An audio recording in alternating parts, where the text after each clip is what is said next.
So, hello mga idol, good afternoon mga idol. So, ngayon mga idol, meron tayong unit, no? Ito yung chas na 1GR. 1GR FE yung engine. So, ngayon mga idol, ang gagawin natin, mag-check tayo ng clearance sa piston ring. Okay, so, yan, papakita ko sa inyo mga idol dito sa harap. Mga idol, ito yung engine niya. Engine ng 1GR 4.0 V6. Okay, so ngayon mga idol, natapos ko na chinik yung piston ring, yung gap. Nag-check out ako ng gap. So madali lang mga idol, pasok lang yung piston ring. Ganito mga idol. So ganito mga idol. So ito yung piston ring niya, number 1 compression. So kahit baliktaran mga idol, pwede rin yan. Masalpak lang yan. So ayan.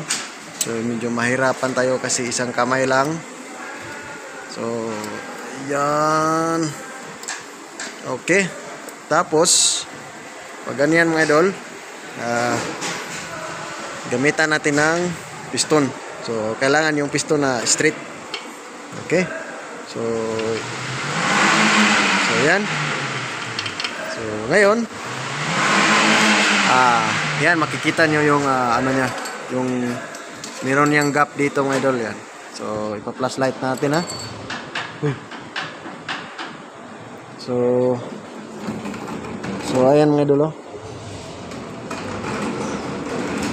So ayan, makikita nyo meron siyang gap. Okay. So kung tingnan nyo sa camera, malaki. So maliit yan mga idol. So ito lahat na check ko na. First compression ring, second compression ring, at saka yung oil ring. So meron na tayong reading dito. Meron tayong standard reading. Meron tayong reading ngayon sa kanyang actual. Okay. So sa pagsukat nito mga idol, so gagamit lang kayo ng filler gauge. Okay, so sa filler gauge, alam nyo naman yan, meron tayong mga number dyan.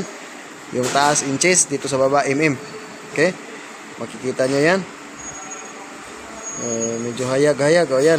So inches yung sa taas, so mm yung sa baba. So dito nyo yan lalagay. Yan, magsusukat kayo ng gap. Okay, so ngayon mga idol, meron tayong reading. So ayan mga idol, no? So ayan, makikita nyo yan yung reading natin. So ngayon, ito yung number 1 cylinder, number 2, number 3, number 4, number 5, number 6. Okay, so itong una, ito yung first compression ring, second, and oil ring.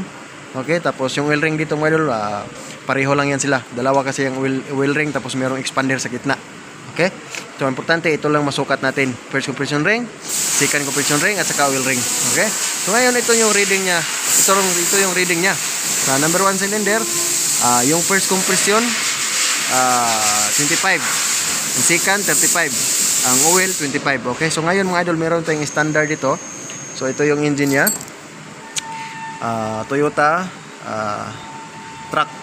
So Tacoma at saka Land Cruiser mga idol, pareho lang sila, V6 4.0. Okay, so 1GR FE yan. So 2012 model yung idol. So ngayon mga idol, meron tayong standard dito, standard na clearance. So ayan, meron tayong standard, ito yung piston ring and gap. Merong standard at merong maximum. Okay, so ngayon mga idol, dito sa meron lang nilagay dito, yan, sa number 1 compression ring. So ayan, 0.30 to 40 mm. Tapos yung inches, ito na yung inches. So dito tayo sa mm mga idol. Pwede kayo mag-reading ng inches, pwede mm. So ako dito na sa mm, dali. Okay, kasi ito i-run off pa ito nyo mga idol. So ito, diretso na to, 0.40 mm, 0.30. So 30 to 40 yung number 1 compression ring.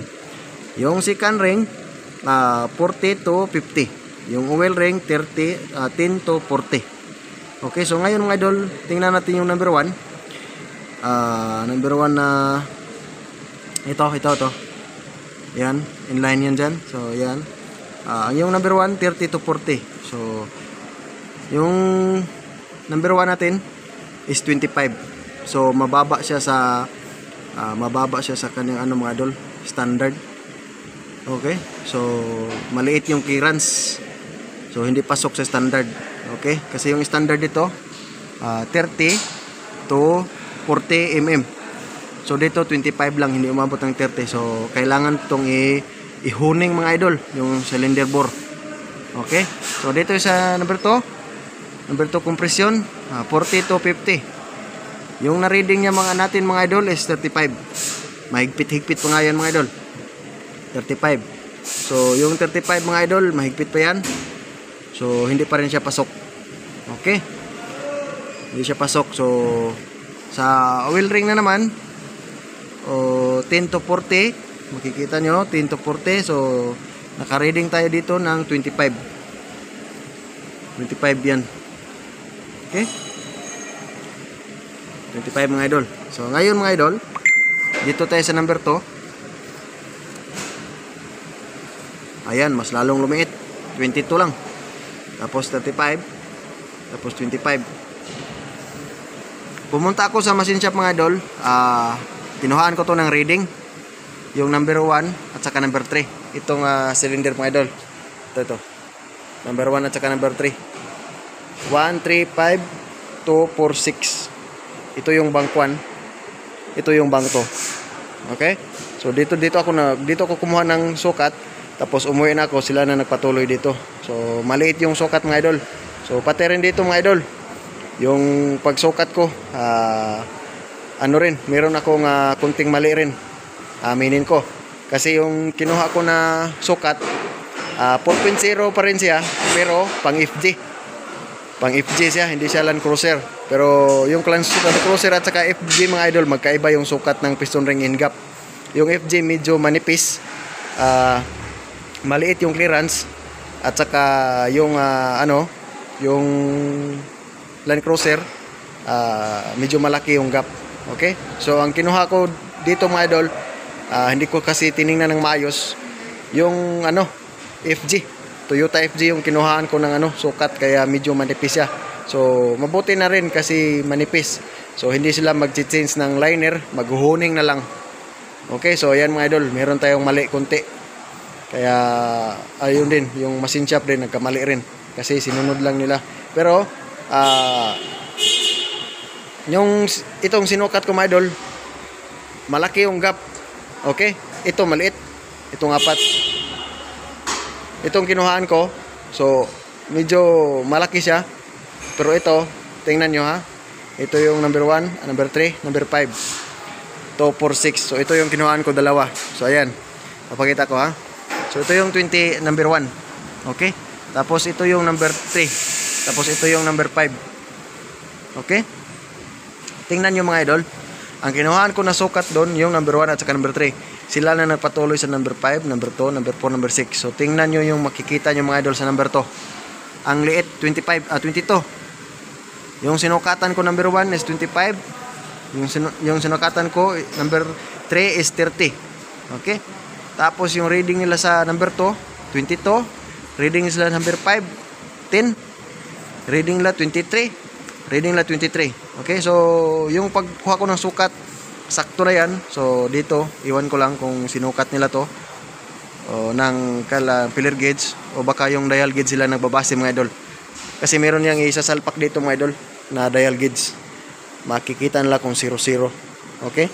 So baka hindi na sila gumamit ng filler gauge. Okay? So meron din akong kunting mali kasi yung nakuhaan ko na sukat mababa. Okay? So sinunod nila, mas lumiit pa yung sukat nila. Okay, so pero mas okay na rin ngayon mga idol na yung maliit na sukat ng nakuha natin, kasi ngayon lang sila maghuhuning, hindi sila mag-change ng chamber. Okay? Kasi kung nakuhaan natin mga idol mataas na sukat, tapos yung original pala is maliit, yung chamber malaki na, talagang magpapalit ng cylinder, itong cylinder bore. So ngayon, ihuhuning lang to mga idol. Yan mga idol ha. So ayan, makikita nyo. Paki-check na lang mga idol para hindi kayo masyadong malito. Ayan. So tapos meron tayong standard dito. So ngayon ibabalik ko to sa sa machine shop.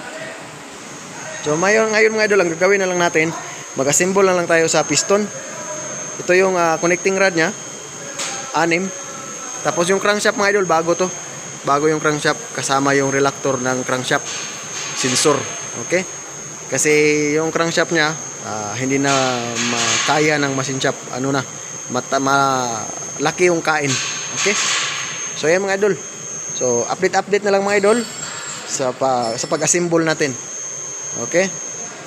Idol, so yung mga idol, no? So ngayon ang gagawin natin, ibabalik natin to sa machine shop, itong cylinder block.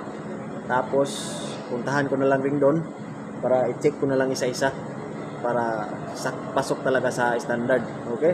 So ngayon mga idol, ang gagawin natin, mag-assemble tayo ng piston. Okay? Lagay natin yung piston at saka piston pin, hasta kayong piston lock nya. Okay? So ayun mga idol.